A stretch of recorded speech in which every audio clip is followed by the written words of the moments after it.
Hello everyone and welcome back. We will continue with concept of unsupervised. As we explained before, machine learning can be divided into two type of different machine learning, supervised learning and unsupervised. We explain about supervised. We will see a little bit about unsupervised, although at the beginning of the semester with R, you have seen more about unsupervised. Let me share my screen. Okay, so maybe better view. Uh, Okay, so for unsupervised learning, first we will explain a little bit about clustering. I'm sure that all of you may remember that at the beginning of the semester you have seen about K-clustering, and we will see a little bit about the different type of clustering. First, let's see a little bit about the unsupervised. As we explained at the beginning of our class this week, unsupervised learning belongs to the case that the data set is not labeled. Unlike supervised, in this case, when we have unsupervised learning, the data set is not labeled. Then in this kind of machine learning, we have a data set without labeling. In unsupervised learning, the model attempts to find patterns, relationship, and structuring data without any prior knowledge or guidance. That's very important to understand. The biggest difference between supervised and unsupervised is this prior knowledge. It means that when you have a data which is labeled, you have kind of prior knowledge.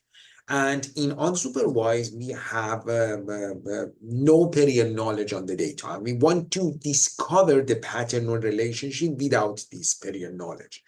The main goal of unsupervised learning is to discover underlying structure or pattern in the data that can provide insight into the data to be used for further analysis. Then it can be used that sometimes unsupervised learning is used on the data that is raw. You have no information about this, no pattern has been discovered.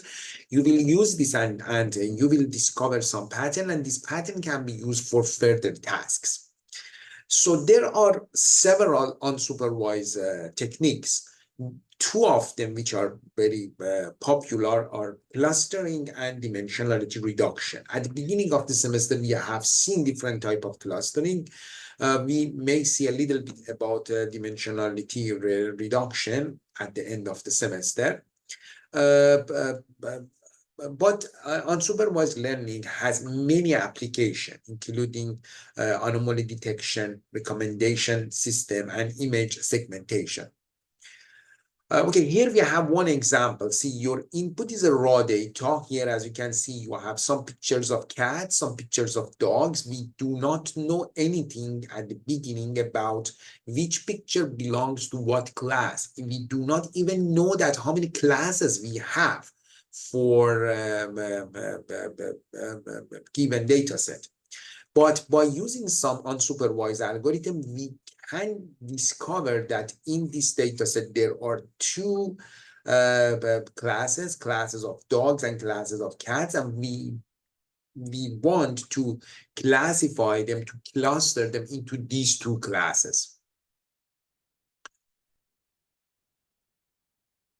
Okay, so clustering is a technique in unsupervised learning that involves grouping similar data points together based on their attributes.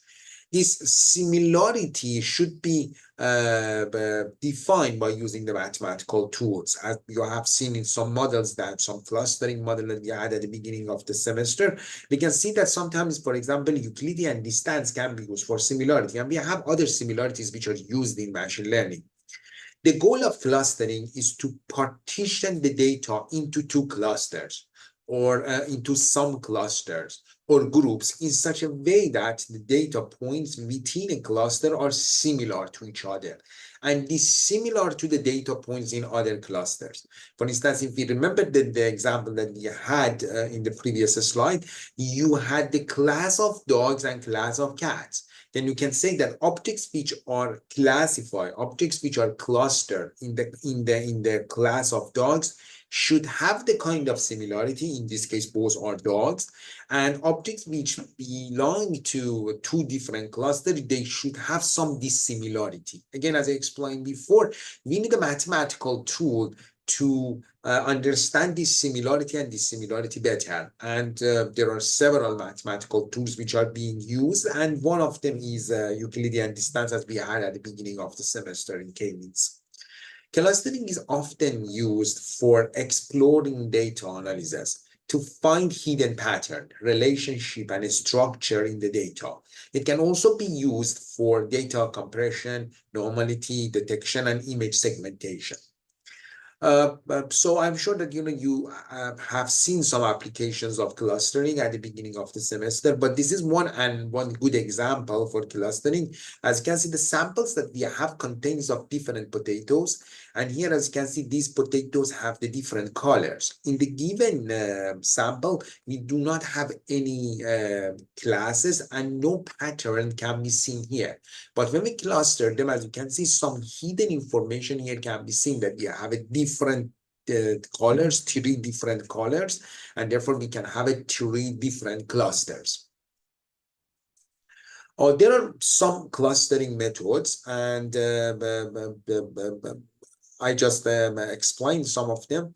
Then all of these methods have their own strengths and weaknesses. But one of them is K-means clustering. At the beginning of the semester, when we were working with R, we have seen K-means clustering, and in K-means clustering, that's very popular algorithm, and the goal is to partitionize data into K clusters, where K is predefined number. As we explained at the beginning of the semester, at the beginning, when we have the data, we do not know that how many clusters are needed. And there are some methods that can be used to estimate this K. It works by iteratively updating the center of each cluster until converged. And I do not want to explain about this because we have seen this at the beginning of the semester. Another technique is Gaussian mixture.